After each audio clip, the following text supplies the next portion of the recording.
Hello friends, welcome to the Cool Vedas. That's Veda School. Today's story is from Sambhava Parva in Adi Parva. In the last video we saw how Bhishma had narrated different stories so as to suggest Satyavati about what she could possibly do at this problematic juncture that Kuru dynasty was in. Now today, let's see what decision Satyavati would finally take to her problem.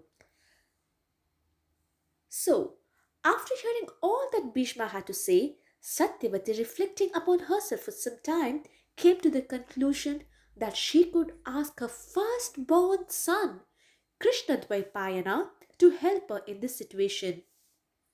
With this in her mind, she decided she had come out and own her son Veda Vyasa in front of Bhishma. So she took a deep breath and then softly told Bhishma all about her meeting the great sage Parashara on the banks of Yamuna river, and as to how she had begot an illustrious son from the great sage before her marriage to Shantanu. She told the whole story to Bhishma without hiding anything. She then concluded that her son Krishnadvaipayana had left her immediately after birth, promising her that he would come to her whenever she needed him. She continued, "O Bhishma, if you think it's right, I will call upon this son of mine. I'm sure he will never deny me my request, and he will beget upon the princess children who can rule a dynasty virtuously." Now Bhishma, hearing this, gave his approval to Satyavati. With Bhishma's approval, Kali, that is Satyavati, thought of her son, the great Muni Dvaipayana, in her mind, and soon the great Muni Vedavyasa immediately came in front of his mother. Satyavati greeted her son with tears in her eyes, having seen her son after so many years. Her firstborn son, Krishna Dvaipayana. Dvaipayana was very happy too to see his mother and was overwhelmed with her happiness in seeing him. Satyavati and the royal Purohit welcomed Vedavyasa with proper pujas and then gave him a comfortable seat.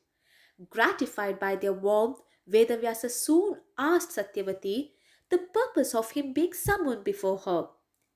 Satyavati, however, after the usual enquiries about her son's life, she then came to the matter in hand. She said, "O learned one, sons derive their birth both from the father and the mother. There is no least doubt about it that the mother has as much power over the children just as the father. Just as you are my eldest son, Vichitravirya is my youngest son. And as Bhishma is Vichitravirya's brother from the father's side, so are you his brother from the mother's side. I do not know what you think, my son, but this is my thought. This Bhishma, the son of Shantanu, who is devoted to truth, does not, for the sake of truth, want to bear children, or neither does he want to rule the kingdom. Therefore, from the affection for your brother Vichitravirya, for the perpetuation of our dynasty, for the sake of this Bhishma's request, the request of your brother Bhishma, and for my command, and for the kindness to all creatures, for the protection of the people, and for the sake of your liberal heart, my son, please do what I ask you for. Your younger brother Vichitravirya has left two widows who are as beautiful as the daughters of the Devas. For the sake of our kingdom and virtue, they desire for offsprings. You, my son, are the fittest person to be appointed for this. Please beget upon them children worthy of our race, and those children shall continue our lineage."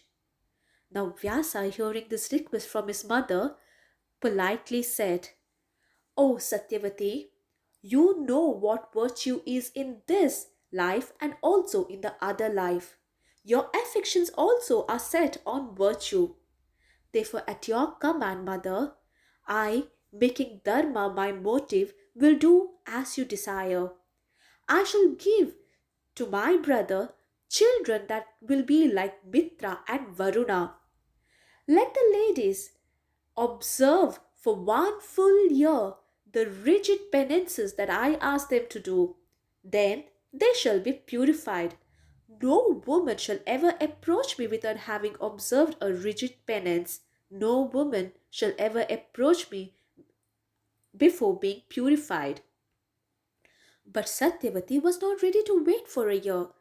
She requested Vyasa as to take such measures that the princess would conceive immediately. She said that she could not wait for years to have an heir to her kingdom. Now, hearing this, Vyasa replied, then, mother, let the ladies bear my ugliness. That in itself shall in their case be the most difficult of penances. If the princess of Koshala can bear my strong order, my ugly and grim visage, my attire and body, she shall then conceive an excellent child. Saying this, the great Rishi disappeared. Satyavati now. Only half of the task was done. The other task was still remaining. She had to speak to the princess and get her consent. The queen mother then went to her daughter in law and, seeing her in private, spoke to Ambika. And with great difficulty, she got Ambika to give her consent to Satyavati's proposal. And thus, when the proper time came, the queen mother met Ambika, the Koshala princess, in her apartment and said, O princess, your husband has an elder brother who will today give you a child who will rule our kingdom in the future. Stay here and wait for him without sleeping off. Now, hearing this, Ambika the princess, hearing these words of the queen mother, the Koshala princess waited in her apartment, thinking who the elder brother would be. She had thoughts of Bhishma and other elders of the Kuru race. Now, what will happen when the princess sees that the elder brother of her husband, whom Queen Satyavati was referring to, is not the handsome Bhishma or any other royal person, but it is the ugly looking sage with matted hair and unclean clothes? Can the Koshala princess look beyond what meets her eyes? Let's read along and find out. Please like, share, and subscribe our channel for more Mahabharata stories. Do not forget to press the bell icon. Thank you. Namaste.